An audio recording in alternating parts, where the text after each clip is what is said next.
2 tällä keltaisella saamilla numerolla 208. Tero Kellosalo ajanut tänään parhaimmillaan 14.9.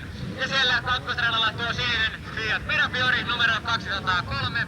Sami Rauhala ajanut tänään parhaimmillaan huikeat 12.59.